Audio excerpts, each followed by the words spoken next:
Man, what they did to this kid here is a crime. He had nothing to do with this whole situation, and look where he ended up, bro. Stick with me here, and I'll tell you exactly what happened to this kid. So pay attention. Our story starts with Takumi being randomly summoned to another world. And as soon as he gets there, he runs into the goddess Nolene, who controls everything over there. Without wasting a second, she tells him, "Well, looks like there was some kind of glitch, and you were dragged into this whole mess by mistake." This guy had nothing to do with what was going on. The goddess explains that the summoning spell, which picks a group of heroes, was cast. But out of nowhere, Takumi got pulled into the list of heroes without being chosen. On top of that, this spell is super dangerous and was even banned. But an empire called Sidonia decided to just ignore that and activate it anyway. The goddess tried to stop them, but she couldn't. And that's how Takumi, our hero, ended up being randomly summoned to this world. Our protagonist starts wondering where the other people who were summoned with him went. The goddess explains that they were transported to the empire, where the spell was actually activated. He realizes this was a huge mistake and asks her to send him back home. But here's where the real problem kicks in. The goddess was so pissed that they used the spell she had banned, that she just made sure it could never be used again. She literally erased the spell from that world, making it impossible to use it again. And to make things worse, even if there was a way for him to go back, Takumi no longer has a body to return to in the original world. His body was disintegrated when he was summoned here, and now panic sets in. What's he going to do with his life? That's when the goddess suggests he start over in this new world.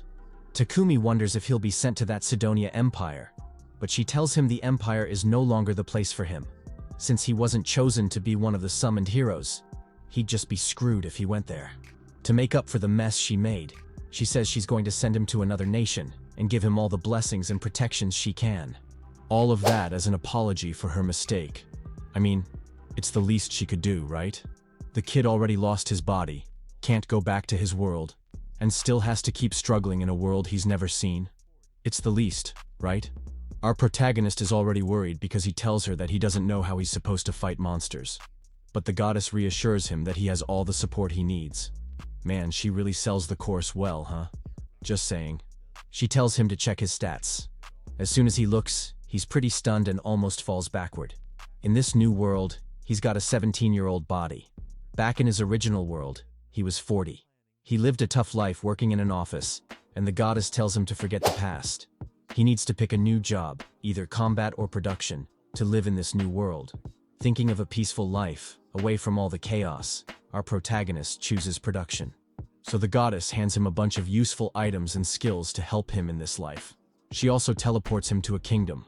As soon as he arrives in this kingdom, the first thing he does is check his reflection in the water.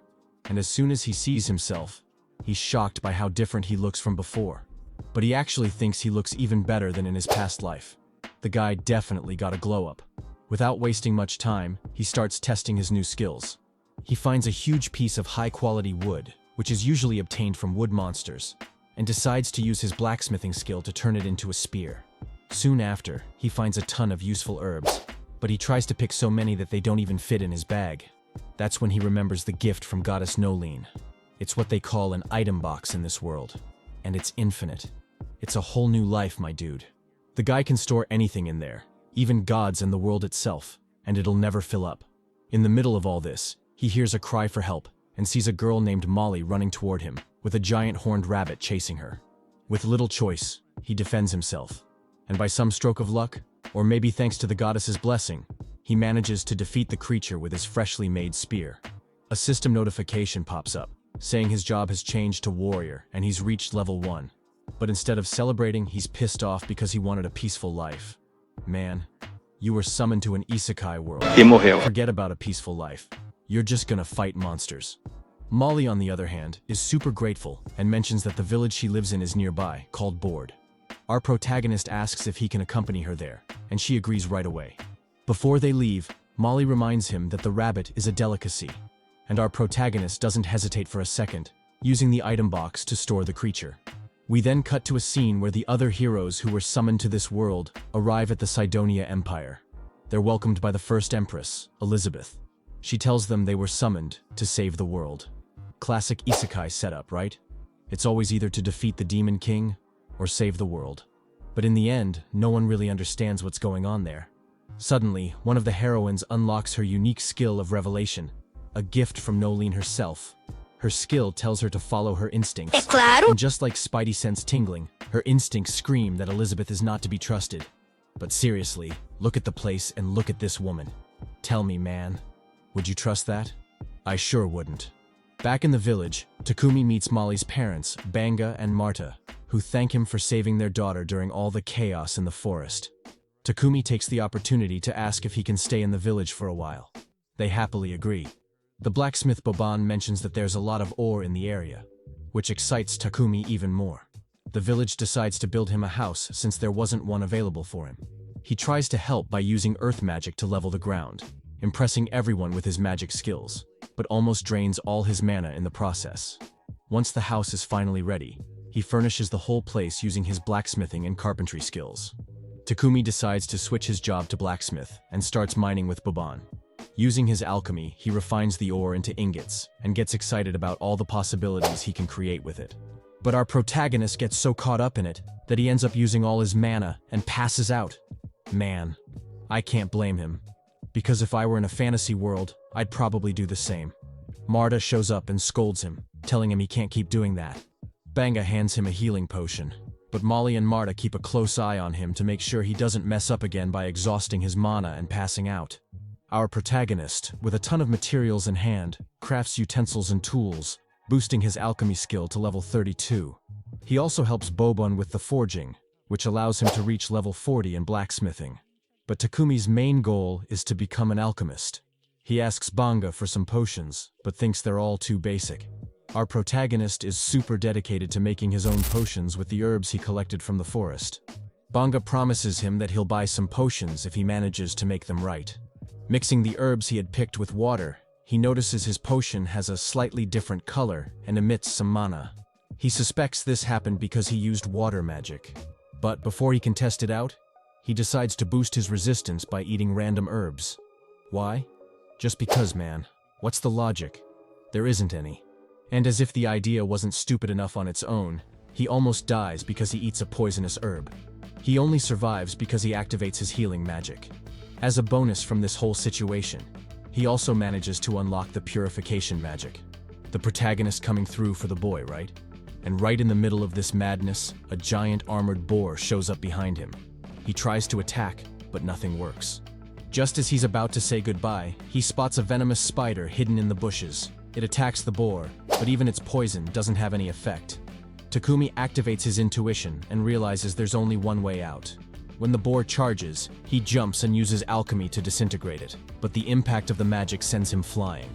After he finally takes down the boar, he recovers and decides to help the injured spider, since it tried to help and save him too, right? And here comes another surprise.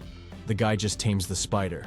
It becomes his pet, and he names it Maple, based on the design on her back. They return to the village, and Takumi shows up with the boar he killed, impressing everyone there. But when they see the spider on his shoulder, everyone is in shock, not understanding and freaking out. In the end, they throw a big feast with the boar he hunted, and Banga gives Takumi the boar's hide and items to sell in the city. Meanwhile, that useless goddess who couldn't even send him back to his world is just sitting there, watching everything from the sidelines, satisfied with the progress he's making in this new world. But her assistant spills the tea. In addition to giving Takumi a special body and blessings, Nolene actually sent him a year back in time, before the Sidonia Empire activated that summoning spell. And when asked why she did that, the goddess just gives a sly grin without saying a word. What's this goddess up to, huh? The next morning, Takumi wakes up feeling like something's wrong. He struggles and then realizes he's completely stuck in a web cocoon. He looks at Maple, who's just chilling there, and says, "Come on, Maple, seriously, you did this?" But the spider, all jealous, says she only did it because he never has time to play with her. Feeling guilty, the protagonist promises he'll make some time to play with her. But before he can even try to get out, Martha enters the room and is shocked by the scene. Desperate, Takumi explains that Maple didn't try to devour him, but Martha doesn't care about that at all. She's more interested in the spider's high-quality silk. We find out that her silk is used to make clothes, but it's so rare that only nobles can afford it. Martha asks Maple to produce a more elastic kind of silk. Takumi just thinks it won't work out, that they won't be able to communicate at that level. But Maple, being the legend that she is, agrees to the request without a second thought and starts producing the silk. Now, the roles are reversed. She promised to play with Takumi later, but now she's focused on the mission of making premium silk. With nothing much to do, Takumi decides it's time to get back to work. It's been a month since he arrived in the village, but he feels the need to leave and learn more about alchemy. The big problem is how to tell the others, since they've all been so kind and welcoming to him. Bobon had even made him a special armor and offered to fix his shoes to improve his combat kicks. But Takumi just shakes his head, remembering that he's just a production guy, not a fighter. Banga also shows up, and Bobon comments that the village will feel a bit empty without Takumi. But everyone understands that he needs more opportunities in a bigger city. Banga then informs him that a merchant named Papek is coming to the village, and Bobon already made arrangements for Takumi to go with him. The protagonist is touched by how considerate everyone is. On the way, he bumps into Martha, who's carrying pieces of the giant rabbit he hunted.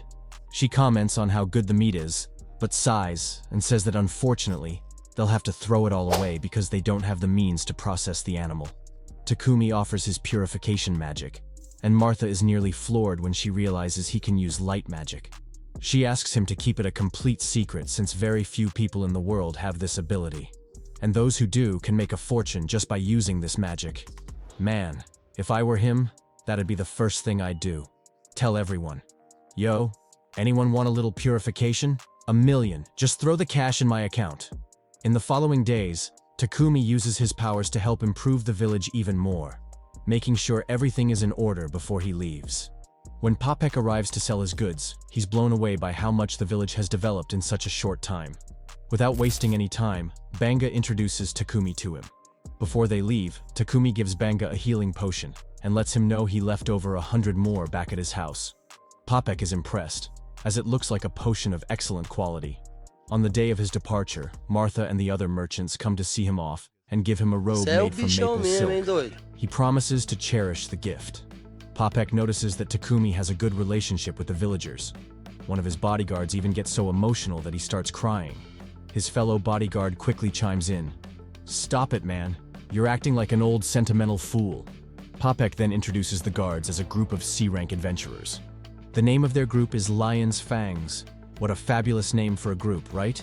Takumi realizes they're his protectors for the journey, but Heath, the guy who was crying, reassures him that the area is usually peaceful. Curious about what Takumi has in his bag, the guards ask. He responds that he's carrying a pet inside.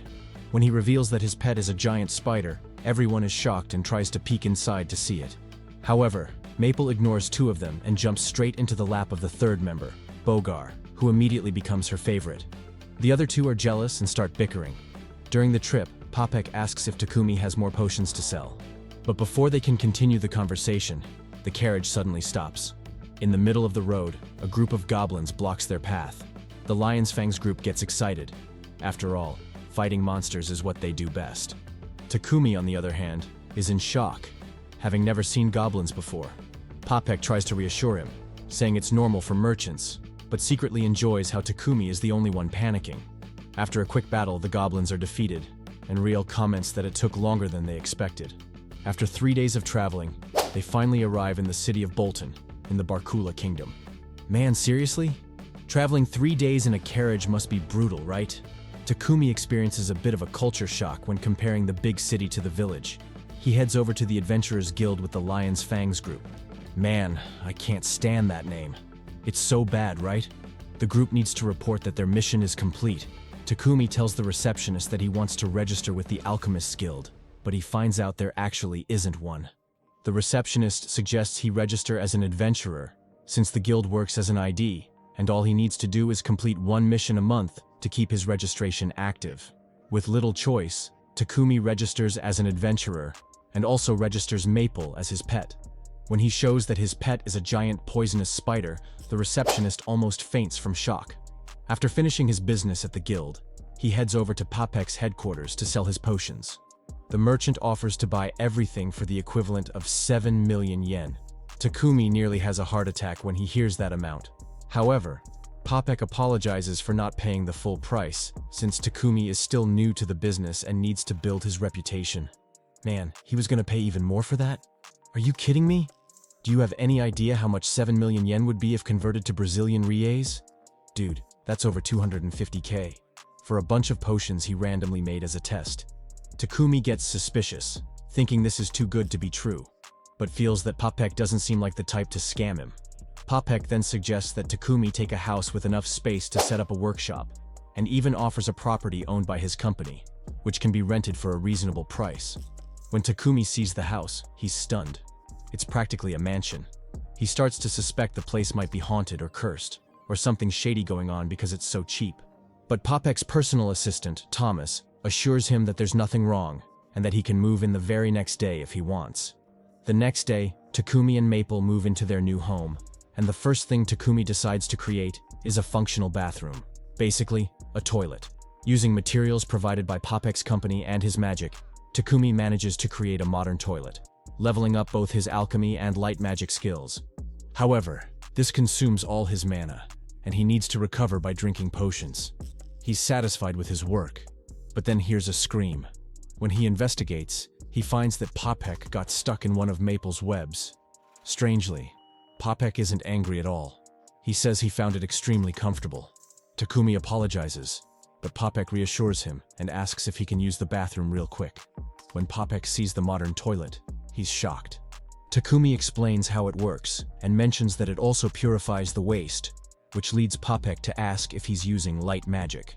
Takumi remembers Martha's warning and begs him not to tell anyone, for the love of all that is holy. Popek agrees, but with one condition. Takumi needs to make 100 more of these toilets. Takumi agrees, but realizes this is going to be a huge job and considers hiring someone to help him. Popek suggests that he get a slave. Popek explains that they're forced to keep their master's identity a secret through magic. Takumi doesn't like the idea, but before he can make a decision, his guild card starts glowing, notifying him that he needs to complete a mission within a month.